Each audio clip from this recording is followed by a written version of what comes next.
আল্লাহর হাবিব সাল্লাল্লাহু আলাইহি ওয়াসাল্লাম হাদিসের মধ্যে বললেন, ইন্নাল্লাহা লা ইউমলি লিয-যালিম হাত্তা ইযা আখাযাহু লাম ইউফলিতহু।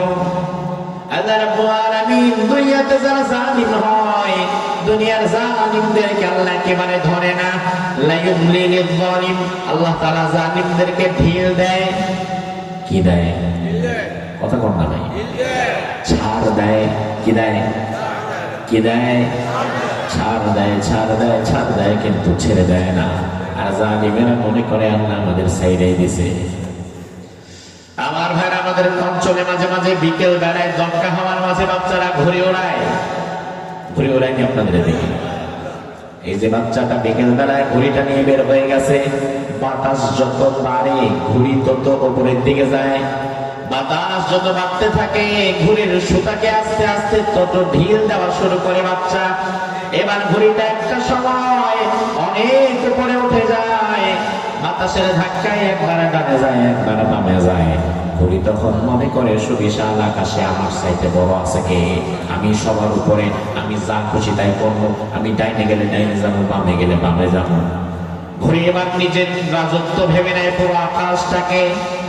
কিন্তু সন্ধ্যাবেলায় ওই বাচ্চাটা যখন আবার মুয়াজ্জিনের আযানের পরে নাটায়ের মধ্যে সুতাকে টান দিয়ে গোছানো শুরু করে দেয়, ওই সুবিশাল আকাশে উঠতে থাকা ঘুড়িটাকেও কিন্তু আবার জমিনের মধ্যে আছড়ে পড়া লাগে। কথা কি ঠিক না ব্যাঠে? এই জন্য দুনিয়ার জালিমদের উপমা রাসূল বলেছেন ঘুড়ির মতো, আকাশে উড়ন্ত ঘুড়ির মতো। ওই ঘুড়ি আকাশে বাতাসের সাথে একবার ডানে যায়, একবার বামে যায়। মনে করে যা খুশি আমি তাই করবো, আমার ধরার মতো কেউ নাই, মারার মতো কেউ নাই। দুনিয়ার জালিমেরা ক্ষমতা পাওয়ার মতো এমনই করে, একবার ডানে যায়, একবার বামে যায়। যারে খুশি তারে মারে, যারে খুশি তারে ধরে, যারে খুশি যেভাবে খুশি সেভাবে কাজ করতে থাকে।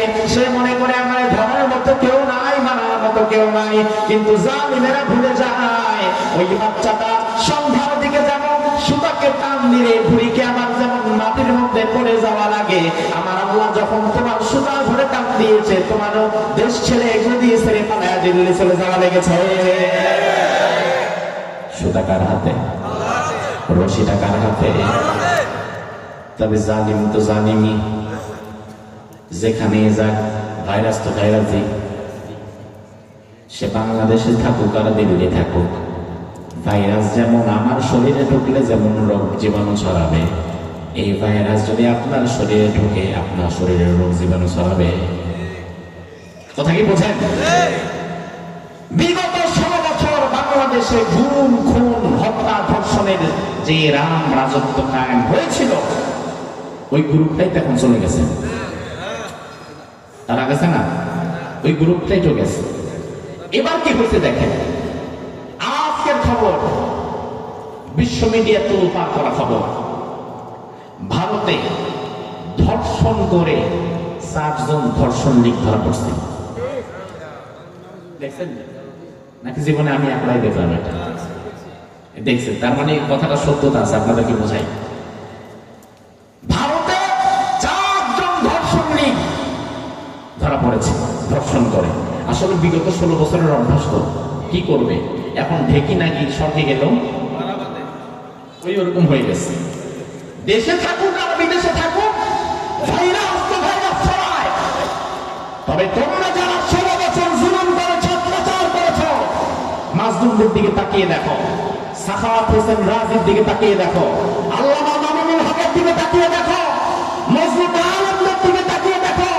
যাদের উপরে জুলুম করেছ তারা বীরের বেশে এই দেশে বসবাস করবে, বসবাস করেছে, বসবাস করছে।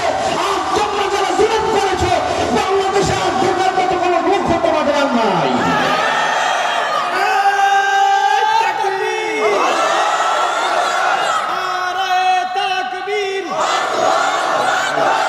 ইসলামের শত্রুরা, নাস্তিকের দালালেরা,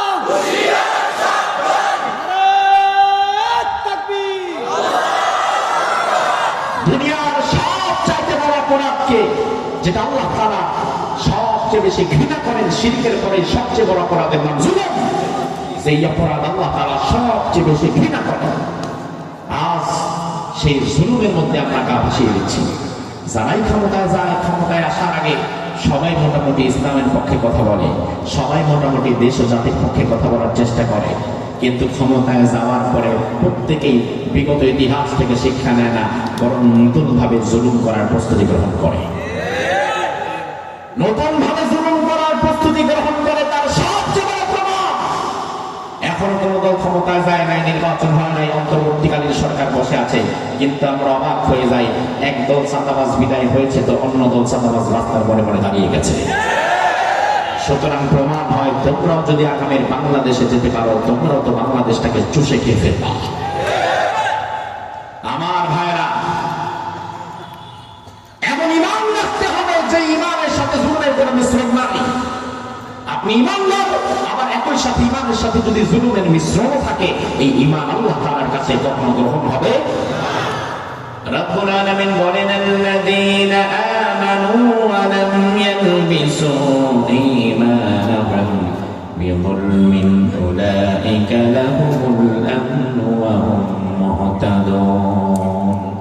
আর যারা ঈমান আনবে, ঈমানের সঙ্গে যারা জুলুম না করবে, জুলুমের মিশ্রণ যারা ঈমানের সঙ্গে না ঘটাবে, উলাইকা লাহুমুল আমনু ওয়া হুম মুহতাদুন, আমি আল্লাহ রাব্বুল আলামিন বললাম ওই মানুষগুলোকে আমি আল্লাহ তাআলা হিদায়াতের উপরে রেখে দিব। সুবহানাল্লাহ। আমার ভাইরা দেখেন, আল্লাহ তাআলা কেন বললেন আমি আল্লাহ জালিমদের হিদায়াত দেই না? তার কারণ আমার ভাইরা, জুলুম করাটাকে আল্লাহ বড় বেশি ঘৃণা করেন, সব চাইতে বেশি অপছন্দ করেন। হালাল, হারাম, জায়েজ, নাজায়েজ, এই শব্দগুলো আমাদের জন্য, শরিয়াতের বিধিমালাগুলো আমাদের জন্য। আল্লাহর জন্য হালাল হারামের কোনো দরকার নাই, আল্লাহর জন্য জায়েজ নাজায়েজের কোনো দরকার নাই। বরং এমন অনেক বিষয় আছে যে বিষয়গুলো বান্দার জন্য হারাম, কিন্তু আল্লাহর জন্য হারাম নয়, বান্দার জন্য নাজায়েজ, তবে আল্লাহর জন্য নাজায়েজ নয়। যেমন আমার ভাইরা জবাব দেন, অহংকার করা এটা কি আমাদের জন্য হালাল না হারাম? জায়েজ না নাজায়েজ? কিন্তু অহংকার করা কিন্তু আল্লাহর জন্য হারাম নয়, অহংকার করা আল্লাহর জন্য নাজায়েজ নয়। আল্লাহ রাব্বুল আলামিন কোরআনুল কারীমের সূরাতুল হাসরের মধ্যে বললেন, হুয়াল্লাহুল্লাযী লা ইলাহা ইল্লা হু আল মালিকুল কুদ্দুসুস সালামুল মুমিনুল মুহাইমিনুল আজিজুল জব্বারুল মুতাকাব্বির। আমি আল্লাহ ছাড়া তোমাদের কোনো ইলাহ নাই, আকাশেও নাই, জমিনেও নাই। আমি আল্লাহ রাব্বুল আলামিন, আমি তোমার মালিক, আমি পবিত্র, আমি শান্তিদাতা। এই কথা বলতে বলতে এক পর্যায়ে আল্লাহ বললেন, আমি মুতাকাব্বির। মুতাকাব্বির শব্দের অর্থ হচ্ছে অহংকারী। যে অহংকার করা আপনার জন্য হারাম, আল্লাহ বলে আমি নিজেই সেই অহংকারী। তার কারণে কিবরিয়া উরিদাই ওয়াল আযমাতু ইজারি, বড়ত্ব আমার ভূষণ, অহংকার আমার চাদর। এজন্য দুনিয়াতে কেউ অহংকার করুক, এটা আল্লাহ চায় না, কারণ অহংকারটা আল্লাহ একমাত্র নিজেই করতে পারে। তার মানে আমার ভাইয়ের, আমি বোঝাতে চাই এরা অহংকার করা আমাদের জন্য হারাম, কিন্তু আল্লাহর জন্য হারাম নয়। তবে আমার ভাইরা, জুলুম এটাকে আল্লাহ তাআলা এত বেশি ঘৃণা করেন, এত বেশি অপছন্দ করেন, রব্বুল আলামিন কোরআনুল কারীমের মধ্যে বললেন, আমি আল্লাহ তাআলা লা ইন্নাহু লা ইউহিব্বুল যালিমিন, দুনিয়ার কোন জালিমদেরকে আমি ভালোবাসি না। আমার ভাইরা, তার কারণ হচ্ছে হাদিসে কুদসিতে আল্লাহ নিজে বললেন, ইয়া ইবাদি ইন্নী হারামতু যুলমা আলা নাফসি ওয়া জাআলতুহু বাইনাকুম মুহাররামান ফালা তাযালামু। ও আমার বান্দারা, ভালো করে শুনে নাও, আমি আল্লাহ তাআলা সবার আগে জুলুমটাকে আমি আমার নিজের উপরে হারাম করেছি। ওয়া জাআলতুহু বাইনাকুম মুহাররামান ফালা তাযালামু, এরপরে জুলুম তোমাদের প্রতি হারাম করেছি। তার মানে আমার ভাইরা, আল্লাহ তাআলা নিজের উপরে যেটা হারাম করে নিয়েছেন, দুনিয়ার কোন মানুষ যদি সেটা নিজের জন্য গ্রহণ করে নেয়, ওই মানুষকে কি আল্লাহ ছেড়ে দিবে নাকি? ছেড়ে দিবে। এজন্য আমাদেরকে জুলুমের বিরুদ্ধে সোচ্চার হতে হবে, জালিমদের বিরুদ্ধে কথা বলতে হবে, স্বৈরাচারের বিরুদ্ধে কথা বলতে হবে সব সময়। তার কারণ হচ্ছে মানুষ তো একদিনে আর জালিম হয়ে যায় না, মানুষ একদিনে স্বৈরাচার হয়ে যায় না, বরং আমাদের মতো দাড়িওয়ালা টুপিওয়ালা ভালো মানুষগুলোর চুপ থাকার কারণে মানুষ স্বৈরাচার হয়ে যায়।